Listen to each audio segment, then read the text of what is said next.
The stars are right, and that means it's time for another episode of The Whisper in Darkness. I'm your host, the Man from Lang. Thank you very much for joining me today. On this episode, we are continuing with our review of the player cards in the revised core set. Today, we're taking a look at the survivor cards. This is part 1 of a 3-part series. The first 2 parts will take a look at the level 0 cards, while part 3 will take a look at the upgrades. There are spoilers throughout if you care about that sort of thing. If you enjoy what you hear, remember to like, comment, and subscribe. Just a quick reminder of how we rate cards here on The Whisper in Darkness. The best of the best get an Elder Sign, while the worst of the worst get an Auto Fail, and the cards in between get a +1, 0, or Elder Thing respectively. Cards that you build around or are good in one particular investigator get a Blessed Token. Before we get started, I'd like to thank the patrons of this channel for their tremendous support. The Arkham Horror LCG community is amazing, and these people have gone above and beyond to bring you content like these reviews. If you'd like to support the channel's goals and see your name on this list, head over to patreon.com, sign up for a tier of your choice, and claim your rewards. That would be awesome. Without further ado, let's get started. We are back with our look at the player cards in the revised core set. This time around, we are going to take a look at the survivor cards. This is part 1 of a 3-part series. The first 2 parts will take a look at the level 0 cards, while part 3 will take a look at the upgrades. We're going to start things off with a look at Leather Coat. It is a free asset with a combat skill icon, item, and armor trait. It has 2 health and takes up a body slot. What do you guys think about the Leather Coat? Always liked having a one of Leather Coat in pretty much any investigator that can take it. It's basically free health soak in a slot you're really not going to use that often. Pretty much all upside with very little downside. I don't think it's worth including 2 most of the time, unless you're someone like William Yorick, who can constantly recur a Leather Coat over and over again. But yeah, it's a nice card. Yeah, the fact that it costs 0 and it uses a slot that's not your ally slot, I think it's very good. This is going to be a staple for a long time because the body slot isn't really contested. There aren't that many cards in the card pool, even to this day, that require the body slot. So you're generally safe if you include this card, and you need a little bit of extra soak. There is a sanity version, the Cherished Keepsake from the Echoes of the Past Mythos pack, that basically does the exact same thing except for sanity, and it takes up the accessory slot. I don't know how often I've actually ended up playing the Leather Coat, but it does come in handy from time to time where you just need to take a little bit of damage, and the Leather Coat steps in and performs admirably and then heads off to the discard pile, and you get to keep on trucking. How would you rate this card? This is tough. It's not a very flattering card, but it's a very serviceable card, and considering that both Wendy and Agnes want at least one of these, and you conveniently get 2 in your revised core set box, you're probably going to play this card. So I think with all that in mind, I'd probably give it a 0. It's serviceable, and you're going to play it a lot, but it's not going to be the most exciting thing in your deck. I actually am going to give this one an Elder Sign because it's very, very good at what it does, which is give you soak for a very low price for a slot that you're often not going to use for anything else. I think it's just very good at what it does. Elder Sign. Wow, that is high praise indeed for the Leather Coat. I think I'm going to go with Nate and give it a 0. I like this card for what it does. Not flashy by any means. I mean, it is not the most fashionable choice. If you're playing a scenario and you're starting to run low on health, it's awfully nice to be able to slap this down and provide a little bit of extra protection just in case you run into some unexpected damage. And the next card we're going to take a look at is Scavenging, 1-cost asset with a intellect skill icon, talent trait. As a response, after you successfully investigate by 2 or more, exhaust Scavenging, choose an item card in your discard pile and add it to your hand. Now, I was curious about this card because it's not a card I have played a great deal of, so I went back to take a look at how many items are in the revised core set. It turns out there are 17. Many of them are signature assets, which of course Wendy or Agnes can't play, but when you add it all up, Wendy and Agnes have 10 targets apiece for this sort of thing. What do you guys think about Scavenging? I think Scavenging in the revised core set got a lot better than its original printing in the original core set, because now we have lockpicks and Rite of Seeking, which are huge boons for this card for you to be able to actually trigger it, which is ginormous. And survivors have a good amount of items that they probably want to recur between things like leather coat, knife, and baseball bat. Wendy needs a way to kill swarm of rats, and baseball bat and knife help you do that. And leather coat essentially makes her a giant dodge tank forever. You can just constantly take hits, discard the leather coat, use your lockpicks, investigate, and pick the leather coat back up and play it. I think scavenging is a lot better than it used to be. Yeah, scavenging is a card that enables a lot of fun combo plays and a whole engine of using items for whatever and getting them back to your hand. Like one fun trick you can do with Wendy actually is you could commit her amulet for 2 question marks. Then using your lockpicks, you can scavenge Wendy's amulet back to hand to commit to more tests. You can also recycle items that you've pitched to activate Wendy's ability. Where scavenging is kind of limited is not all items discard themselves. So like flashlight, when it runs out of charges, it can be kind of a chore to get it in the bin so you can bring it back with scavenging. So scavenging is not infinitely powerful engine, but there's a lot of fun stuff you can do with scavenging over time. Perfect example actually is from this Stella Clark starter deck. You have Old Keyring because that it's like a flashlight, but it discards itself. So you can use Old Keyring and scavenging, and you can kind of see where the synergies come from. I think scavenging is probably a lot better in Wendy than in Agnes, given that Wendy does have access to lockpicks now, so she can reliably succeed by 2 on investigation. Poor Agnes, while she is pictured in the new art on the card, succeeding by 2 on an investigate action is going to be very difficult for her to do at all but the lowest of shroud locations. So I think your ability to trigger this with her is going to be quite limited. She does have her heirloom, which she can pitch to tests and then get back, which is pretty attractive because of its icon spread. But I think Agnes will, just because of her, I believe she has 2 intellect. Yeah, she's got flashlight.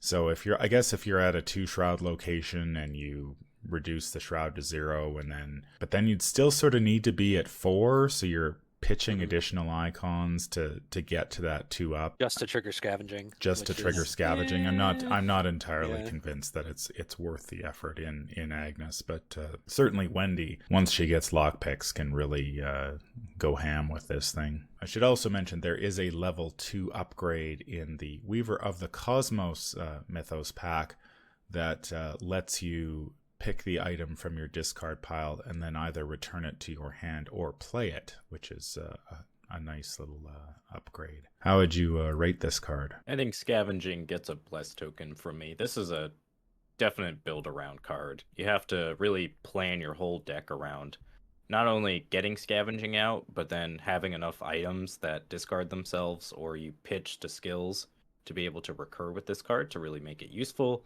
And then you also need to be able to competently investigate. So there's kind of a trifecta there when you look at scavenging that you need to be able to accomplish. That's probably going to take up 29 or 30 of your deck slots to do that. Well, I don't know about 29 or 30. But yeah, this is definitely a build around. It's a blessed token because you don't just throw this in just randomly. You kind of want to consider what you're going to be using scavenging on, how you're going to be triggering scavenging, and all that jazz. So yeah, it's part of a combo engine, not so much one of just stick it in any deck. Yeah, this one gets a blessed token from me as well. I think if you're looking for cards when you start to build your decks that need to be trimmed, this is one of those that until you decide that I'm going to go for this item centric deck, this one you can probably cut and replace it with something that's going to be more effective. I think it might also be somewhat of a trap that you feel the need to try to trigger this on every investigate action, where it's just like, well, I have to succeed by 2 on every investigate to get this item. I think you really need to pick and choose your targets. And certainly once Wendy gains some experience points, she can start to recycle her amulet and do all sorts of tricks like that. But I think if you go in with the intention of I'm going to succeed by 2 on every test, you're going to be committing extra cards and resources to tests that you really don't need to worry about. Yeah, the good news with the revised core is, as Nate was saying, is that thanks to lockpicks level 1 being added to the revised core, Wendy at least has the components to get a scavenging deck started, which is really nice. The next card in the pack is Baseball Bat, 2-cost asset with a combat skill icon, item, weapon, and melee traits. As an action, you may fight. You get +2 combat for this attack. This attack deals +1 damage. If you draw a skull or autofail symbol is revealed during this attack, discard Baseball Bat after the attack resolves. Baseball Bat takes up 2 hand slots. I have a bit of a soft spot for the Baseball Bat. Its stat line is certainly above average for a weapon, at least in the revised core set. The biggest problems, of course, are the fact that it does have a tendency to break. There are more skull tokens in the bag than most other tokens, depending on the campaign that you're playing in. There's going to be 2 to 3 of those in there. And it does take up both hand slots, which if you're playing somebody like Wendy, she probably wants one of those hand slots for lockpicks. But if you are interested in all at building a combo Wendy deck that kills enemies, Baseball Bat is pretty important to that. Like we were saying earlier, Baseball Bat is also just kind of one of Wendy's ways of dealing with a swarm of rats. And while it does suck for her that it takes up both hand slots, discarding it at least helps you feel your scavenging. That's something. And in Agnes, it's kind of the same deal. It can serve to kill those enemies you don't want to use shriveling charges on, and Agnes doesn't really care so much about her hand slots. When she uses her flashlight, she can easily pitch it and just swing at things with a baseball bat until she needs to shrivel other tougher enemies. I like the Baseball Bat mainly for its cost. It's really cheap, and it gives you +2 to combat. Like, even if the Baseball Bat survives for 2 or 3 swings, that's pretty good compared to the 4 shots. The 4 ammo on a 45 automatic, which costs 4. Getting the Baseball Bat to land 2 or 3 hits is pretty good. Consider Baseball Bat over Blinding Light, right? Like, yeah, you're getting more damage out of one attack, and it essentially gives you the same boost in Agnes, because Agnes has 3 agility, so you're getting a +2 in that regard. And Baseball Bat is reusable, hopefully. So yeah, and it should be said that the survivor's choice of weapons in the revised core is pretty limited. Basically, you've got this and knife, which isn't much of a choice at all. And then even once you start to expand your card pool, until you sort of get into the later sets where you get things like Meat Cleaver, there is another weapon in the Stella Clark starter deck. The 18 Derringer. The 18 Derringer. Your options are pretty limited at level 0, so I have ended up playing the Baseball Bat in quite a few decks, actually, at least at level 0, and then once I earn some experience points, I upgrade out of it. I know I was playing one Rita Young deck where I upgraded the Baseball Bat into the Ornate Bow and basically does the same thing without having to worry about it breaking. How would you rate the Baseball Bat? I think within the revised core set, in Wendy and Agnes specifically, I'd give it a +1. It's decent, and like you said, as your card pool expands, the survivors at level 0 don't have a ton of options for weapons, and +2 and +1 damage is nothing to scoff at. I'd give this a 0. It's a fine card. It's not spectacular. I don't think it's bad either. I think it's fine. I think we were talking about Wendy. I think Wendy, if she has 2 copies of the Derringer and 2 copies of Baseball Bat, she's good to go for the few fight checks she needs to make. And then Agnes can do well with 2 shrivelings and 2 copies of Baseball Bat. She's fine with the combat checks that she needs to make. So it's a fine card. I'm going to give this one a +1. Just I have a soft spot for it. I quite like playing the Baseball Bat. If I need a weapon in Survivor, it's nice to have. It's cheap enough that I don't mind throwing it down and killing a couple things with it. And if I lose it, I lose it. No big deal. The odds of losing it are still pretty low, so it's not...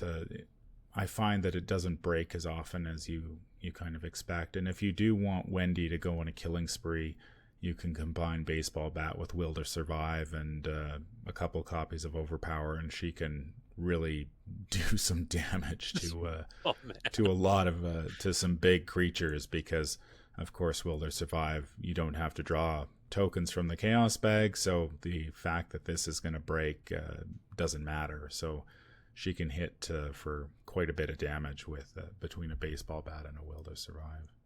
I just imagine the flavor of a small child just beating the ghoul priest with a baseball bat. Yeah. Well, one of the early decks that was built was Killing the Experiment from the Dunwich Legacy, which I built and played and succeeded at, and it was quite a bit of fun to watch Wendy take down this enemy that some Guardians will struggle to deal with, especially at the beginning of a campaign before they get their big guns. But between Will to Survive and some combat skill icons, Wendy was just knocking it down without too much trouble. That brings us to Rabbit's Foot, a 1-cost asset with a wild skill icon, item, and charm trait. As a response, after you fail a skill test, exhaust Rabbit's Foot and draw 1 card. It takes up an accessory slot. Neither Agnes nor Wendy have a lot of options to draw cards in the revised core set, and this gives you one of them. You do have to fail a skill test, but that will happen from time to time when you're playing, and it's nice to get some sort of reward out of that. Yeah, failing forward is always generally pretty good in this game, and Rabbit's Foot continues to be generally pretty good. Survivor doesn't get a ton of card draw options, and Rabbit's Foot ends up being one of the better options simply because it's so cheap. And, well, it's a little annoying that it takes up your accessory slot. At least it doesn't take up your ally slot. I mean, the other Survivor card draw option really is Scavenging, in a virtual way. So Rabbit's Foot, it's good that this is in the core set as well, so it's not your only option for getting additional cards into your hand. Yeah, Rabbit's Foot's pretty good. That accessory slot is kind of nasty. And then if you hit a certain point where you're not failing skill tests, it can just sit there, so it's not perfect, but it's fine. I also think effects like this are very good in solo or 2-player play because it just kind of takes the sting out of failing a test when actions are tight. Yeah, often if you've committed cards to a skill test and then you fail, you're not only out the test, but you're also out the cards that you committed to that skill test, and at least Rabbit's Foot can replace one of those cards for you. So if you try to investigate and pitch to perception to it and you come up short, then at least you're going to get that card back, and hopefully it'll help you on future tests. Should also mention there is a level 3 upgrade for Rabbit's Foot in the Return to the Night of the Zealot product, and I believe it allows you to search your deck and pick a card. And so how would you rate this one? I think this gets a +1 from me. I play a lot of solo and 2-player, so like Manastrovka was saying, that there are times when you're going to have to take skill tests you're likely going to fail anyway, and getting some benefit out of those skill tests is really critical to succeeding in those formats. I also give it a +1 because it's very cheap and pretty good for what it does, providing Survivor some card draw. What keeps it out of being an Elder Sign is that it's actually kind of difficult to lean in fully to the fail forward strategy. There are a lot of cards that'll help you with it, but it can be hard to consistently fail. There are some cards in later expansions that do give you a better chance at failure, drawing thin among them, where you can bump the difficulty of a skill test, if usually used on skill tests that you're going to fail anyway, but you can also use it proactively and pump skill tests you're going to pass and get the benefits of that. But I think this one's a +1. It's nice to have that card draw, which is exceedingly rare in Mystic and Survivor. I don't think Survivors really receive much in the way of card draw until they take Heart from the Heart of the Elders Mythos pack. True. The accessory slot is a bit of an issue depending on which investigator you're playing, but they did provide a solution to that in the revised core with the addition of Relic Hunter. So if you find that the accessory slot is there's a little too much competition for that accessory slot, you do have a way of mitigating it somewhat. That brings us to Stray Cat. It is a 1-cost asset with an agility skill icon, ally, and creature trait. As a free triggered ability, you may discard Stray Cat to automatically evade a non-elite enemy at your location.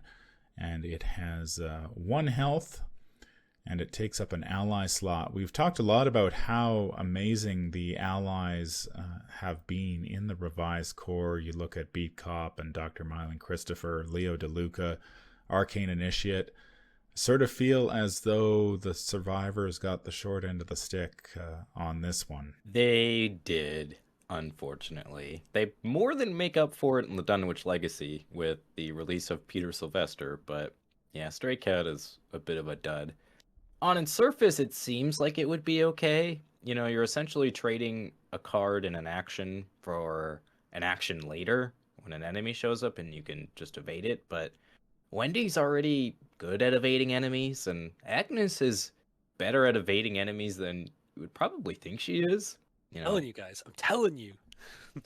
it's like Agnes just needs manual dexterity, and you're likely going to evade most enemies anyway. So yeah, like how useful is Stray Cat going to be, and how often are you going to have that ally slot open to keep Stray Cat around when you're playing Wendy and you want to have Leo DeLuca?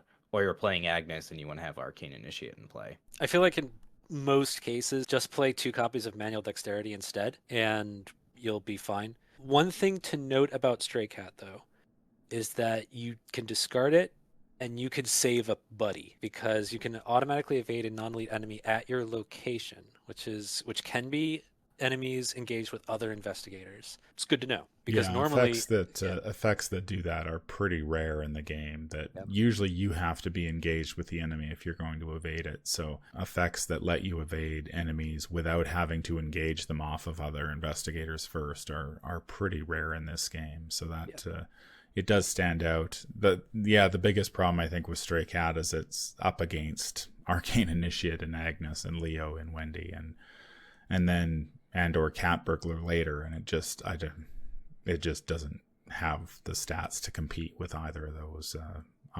allies. How would you rate this one?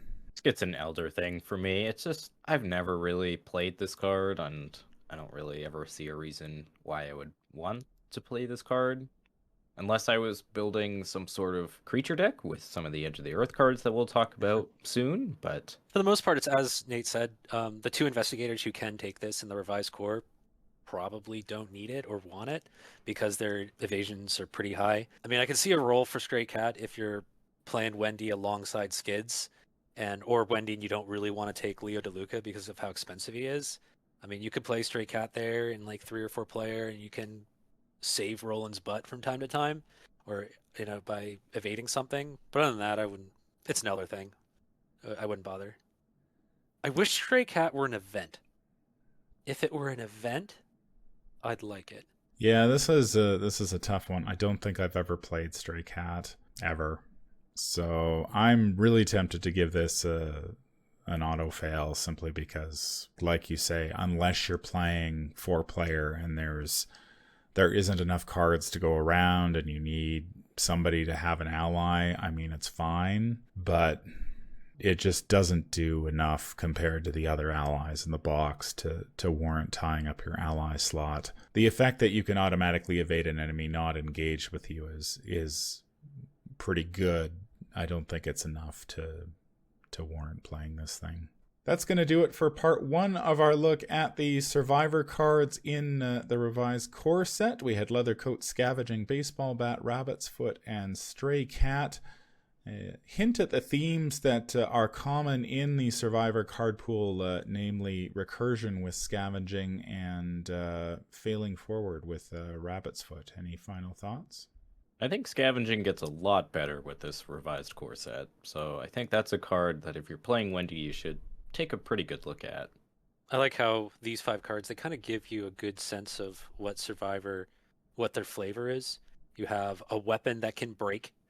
You've got an automatic evasion because, survival is what it's all about. You've got a card that lets you turn a failure into a half success. You've got some soak. And then you've got Scavenging, weird stuff. Yeah, I like these 5. That's going to do it for this episode. If you enjoyed what you hear, remember to like, comment, and subscribe. If you need to contact me, I can be reached at manfromlang@gmail.com. I'm also on Twitter at manfromlang. Until the stars are right, keep your shotgun close and your elder sign closer. Take care out there, and happy investigating.